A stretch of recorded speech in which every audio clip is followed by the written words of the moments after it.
2020년 중고차 총 거래 대수는 261만 대, 같은 기간 국내 신차 판매량이 190만 대였으니까 중고차 시장이 신차보다 못해도 30%는 크죠. 한 대당 1,000만 원씩만 잡아도 시장 규모가 무려 25조 원에 달해요. 매매업체가 6,200곳에 딜러도 37,000명이나 되고요. 또 무등록 딜러까지 합치면 규모는 훨씬 더 커질 거예요. 사실 중고차 매매 시장은 그동안 대기업 진입이 불가능했어요. 정부가 지정한 소상공인 생계형 업종에 속했거든요. 근데 최근 정부가 여기서 중고차 매매는 빼기로 했어요. 이미 현대차랑 롯데가 이 시장 진입을 공식화한 상태고요. 또 GM 쌍용차도 이 시장에 진입할 준비를 하고 있다고 하죠. 아마 올해 안에는 대기업이 파는 중고차를 살 수 있을 거예요.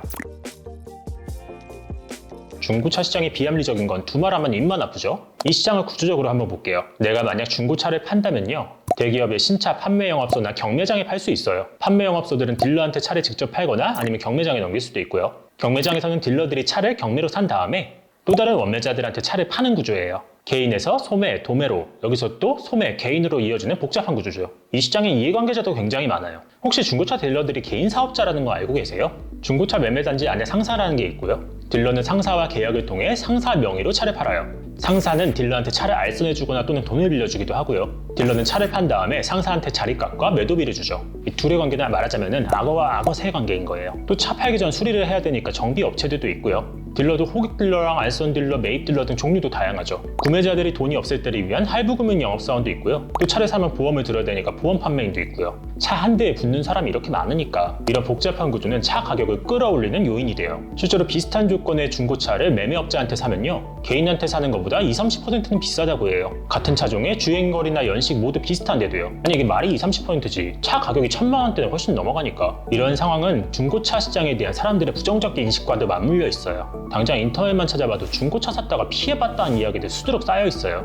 경제학에서 불량품만 놔두는 시장을 레몬마켓이라고 하잖아요. 실제로 이 용어가 중고차 때문에 생겼다고 해요. 폭스바겐의 1965년식 비틀 가운데 레몬색 차량의 고장이 유독 잦았다고 하더라고요. 중고차 시장에 이 차가 유독 많이 유입되니까 비틀 레몬색은 상태가 안 좋나 보다 라는 말이 업자들 사이에 돌았죠. 하지만 소비자들은 이걸 잘 모르니까 레몬색 비틀이 좋은지 안 좋은지 모르면서 구매를 하게 되겠죠? 이런 레몬마켓의 근본적인 원인은 바로 정보 비대칭성이에요. 쉽게 말해 소비자들은 차에 대한 지식이 적고 반대로 딜러들은 차에 대한 지식이 훨씬 많죠. 딜러들이 마음만 먹으면 안 좋은 상품을 소비자들한테 손쉽게 비싸게 팔 수 있는 거죠. 이 중고차 시장에 대한 불신은 특히 우리나라에서 훨씬 더 큰 것 같아요. 미국과 독일은요, 완성차 회사들이 중고차를 같이 파는데요, 개인 간 중고차 매매 비중이 30% 정도밖에 안 된대요. 근데 우리나라는 이 비중이 55%에 달하죠. 한 시민단체에서 중고차 매매에 대한 인식을 조사하니까 구매 유경험자 가운데 66%가 중고차 시장의 대기업 진입에 찬성했고요. 반대로 현재 중고차 시장에 대한 신뢰는 14.8%에 불과했다고 해요. 대중의 중고차 시장에 대한 인식이 안 좋은 건 확실하죠. 그렇다면 어떻게 이렇게 공급자 중심적인 시장이 존재할 수 있을까? 다름이 아니라 정책이라는 방어막이 있었기 때문이에요. 사실 대기업들은 2000년대 중반에 이미 중고차 시장에 진입했었는데 정부가 2013년 중고차 매매업을 생계형 적합업종으로 지정하면서 대기업의 중고차 사업에 제동이 걸렸죠. 생계형 적합업종은 대기업들의 무분별한 사업 확장에 소상공인을 보호하기 위해 생긴 제도예요. 대기업들의 사업 진입과 확장을 제한하고요, 이를 어길 경우 벌금과 벌칙을 부과하죠. 근데 이런 제도가 중고차 업계를 폐쇄적으로 만들면서 허위 매물이나 강매 같은 각종 도덕적 해이를 일으켰어요. 중고차로 인해 소비자 단체에 접수되는 피해 건수만 매 5천여 건에 달하고요. 하지만 정부는 이에 대해 별다른 조치를 취하지 않아 왔죠. 이건 다시 말해 소상공인을 보호한다는 명분으로 소비자들의 피해를 보는 걸 정부가 묵과했다는 말인 거예요. 다만 2010년대부터 딜러와 상사 중심의 중고차 시장에 균열이 가기 시작했어요. 법이 허용하는 B2B 시장에선 경매장을 중심으로 대기업들이 사세를 확장하기 시작했고요. 여기에 소비자들이 차를 팔거나 사는 걸 돕는 앱이 등장하면서 시장의 디지털화가 빠르게 도입되기 시작했죠.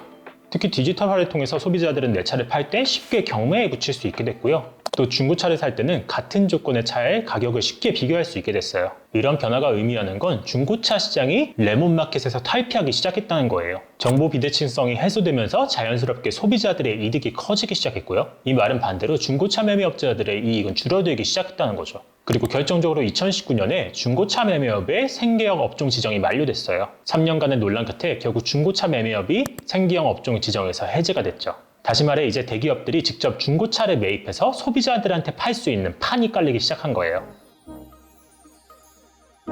물론 기존의 중고차 사업자들은 연일 반대 시위를 벌이고 있어요. 이유는 크게 두 가지인데요. 우선 대기업이 시장에 진입하면 중고차 시장이 독과점이 돼 소비자가 피해를 보게 된다는 게 논리고요. 또 대기업들은 좋은 차만 가져가려 할 텐데 그럼 안 좋은 차를 갖게 되는 기존 업계들은 경쟁에서 밀려 도태할 수 있는 거 아니냐는 거죠. 다만 이런 주장에 몇 가지 문제가 있어 보여요. 우선 독과점 관점에서 대기업들이 인수하려는 차는 정해져 있어요. 연식 5년 내에 10만 킬로미터 이하로 주행한 차들이 그 대상이고요. 시장 점유율도 2025년까지 최대 12.9% 수준에 그칠 거라고 하죠. 언젠가 대기업이 독과점을 할 수도 있겠지만 지금 당장 독과점 때문에 소비자가 피해를 본다는 건 과도한 주장인 게 사실이에요. 또 기존 업자들이 나쁜 매물만 가져가서 경쟁에 밀릴 거란 주장도 타당성이 떨어져요. 설령 대기업들이 좋은 매물만 골라 산다고 해도 대기업들이 그거 다 살 수는 없잖아요. 기존 업계도 경쟁을 통해 좋은 매물을 구입할 수 있을 거고요. 또 그렇지 않더라도 중저가 매물에 대한 소비자들의 수요도 명확하거든요. 대기업의 진입은 시장 분화 관점에서 보는 게 타당하지 기존 업계가 망할 거라는 주장은 다소 과도해 보이는 게 사실이에요. 물론 대기업들이 들어오면 중고차 값이 비싸지는 건 사실일 거예요. 그들이 좋은 매물을 비싼 값에 사들일 테니 그만큼 가격 인상의 요인이 되겠죠. 다만 그만큼 가격 정보도 투명해질 거니까 소비자들의 선택폭도 훨씬 넓어질 거고요. 대기업의 중고차 판매는 소비자의 편익 관점에서 거스를 수 없는 대의명분이 된 게 확실해 보여요. 그리고 무엇보다도 우리가 시대적 변화를 막을 수는 없는 거잖아요. 공정의 테두리가 지켜진다면 시장 경제 관점에서 경쟁력이 떨어지는 곳은 밀려나는 게 맞는 것 같아요. 소비자들이 피해를 보면서까지 중고차를 사야 될 이유는 없으니까요. 중고차 업계들도 맨날 망한다고 시위하기보단 디지털화도 추진하고 또 가장 큰 문제인 도덕적 해이 문제를 해소해야 할 거예요. 아닌 게 아니라 대기업들이 중고차를 팔기 시작할 텐데 지금처럼 하면 누가 자동차 매매단지에 가서 차를 사겠냐고요.